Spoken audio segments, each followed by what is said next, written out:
Olha, hoje é segunda-feira, dia 5 de setembro.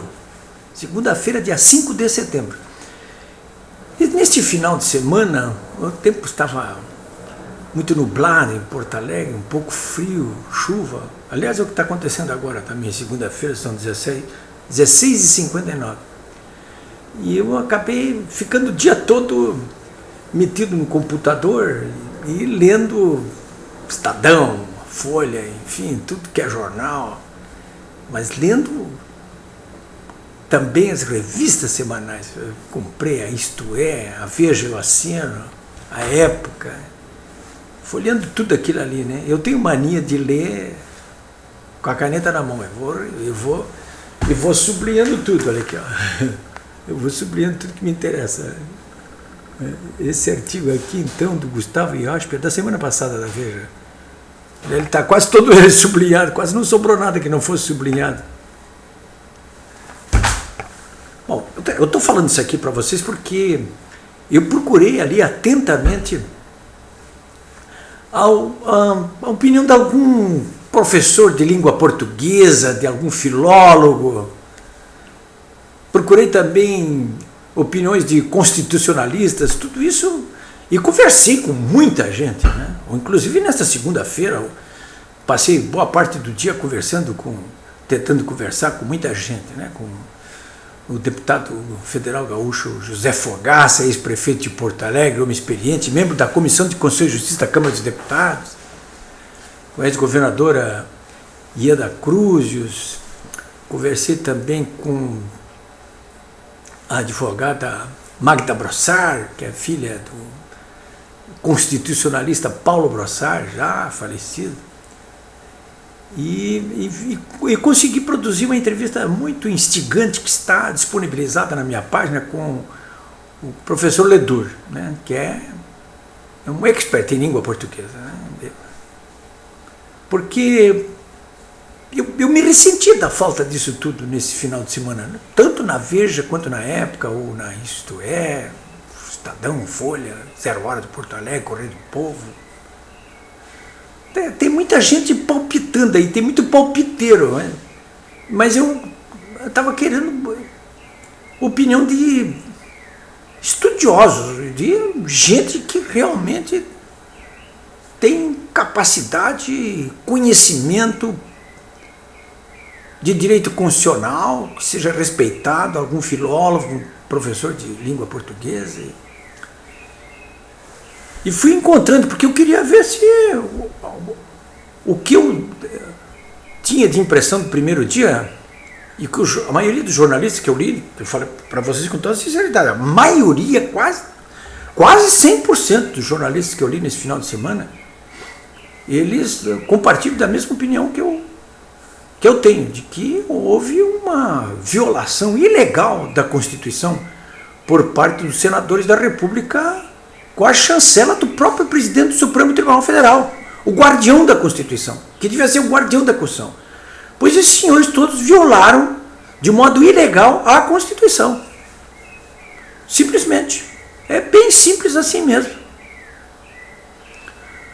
No julgamento da Dilma Rousseff, quando eles fatiaram o julgamento daquela maneira, torpe, vergonhosa, ilegal, criminosa. Agora, eu estou muito admirado, eu já venho dizendo isso desde o final de semana, com o silêncio da Ordem dos Advogados do Brasil, né? Nessa segunda-feira, eu recebi um comunicado do presidente da OAB, Cláudio Lamáquia, de que desceu para o seu pessoal técnico aí examinar esse assunto aí, para que a OAB se manifeste. Bom, pelo menos isso. Mas eu pergunto como é que fica a Associação dos Magistrados Brasileiros, a AJURES aqui do Rio Grande do Sul. Esse pessoal fala a respeito de qualquer coisa aí, em relação a isso aí está um silêncio. Onde é que estão os nossos constitucionalistas, né? Eu vi o professor Eduardo Carrion aqui, que é um dos que mais falam no Rio Grande do Sul, um homem identificado, sempre foi, com as esquerdas, e ele, com todas essas letras, deixou bem claro o seguinte: olha, o artigo 52 da Constituição Federal não permite o fatiamento. Não permite.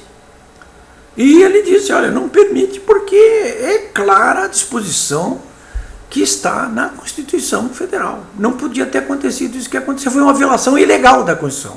O senhor Eduardo Carrião. Mas foi um dos poucos que falou. Opiniões de filólogos, de professores de língua portuguesa, então eu ouvi pouca gente.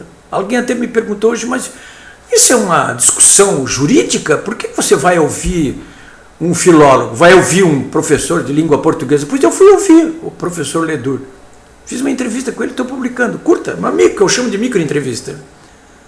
O que diz o professor? O professor leu o artigo 52 e me disse simplesmente o seguinte, eu registrei. Disse, olha, aquela preposição, o com, é a cassação do mandato com a cassação dos direitos políticos durante 8 anos. É com, essa proposição com, ela é inclusiva. Ela não exclui, ela inclui. Né? Se o constitucionalista de 88 desejasse excluir, não teria usado essa preposição. Teria usado qualquer outro recurso, menos a preposição com. Sabe, isso é isso que o professor Ledur diz, e que diz o Fogaça, doutor Fogaça, deputado Fogaça, isso aí é meridianamente claro. Eu cheguei até a usar uma figura tosca esta tarde para explicar melhor o que eu estava pensando para uma pessoa que me questionava. E eu disse, olha, isso aí é como mostrar o pau depois de ter matado a cobra. Está aqui o pau. É isso aqui.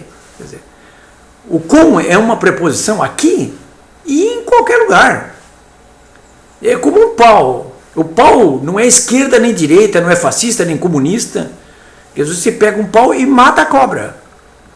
Não basta matar a cobra, você tem que matar a cobra e mostrar o pau. E é o que está acontecendo nessa discussão que eu estou tentando estabelecer aí a respeito do que aconteceu semana passada no Senado Federal. Né? Eu estou matando a cobra e mostrando o pau. Simplesmente, é simples assim. Agora, o que vai acontecer? Houve uma violação ilegal da Constituição, isso não é criminosa da Constituição, isso não tem a menor dúvida. E o que vai acontecer agora? Bom, existem recursos vários no Supremo Tribunal Federal para que essa disposição de fatiar o artigo 52 da Constituição, aprovada pelo Senado, seja anulada isso aí, simplesmente se anule isso aí. Ah, mas a Janaína Pascal, se corre o risco de eles anularem tudo. Não corre risco nenhum. Entendeu? O Supremo não se atreveria a fazer isso aí. Porque caso a Suprema Corte fizesse isso, ela lançaria o país numa convulsão social, numa crise política sem precedentes. Eu não tenho dúvida disso aí. Eles não vão fazer isso aí. Né? Ah, mas então eles vão suprimir essa parte da votação feita pelo Senado Federal, porque era ilegal mesmo, era inconstitucional.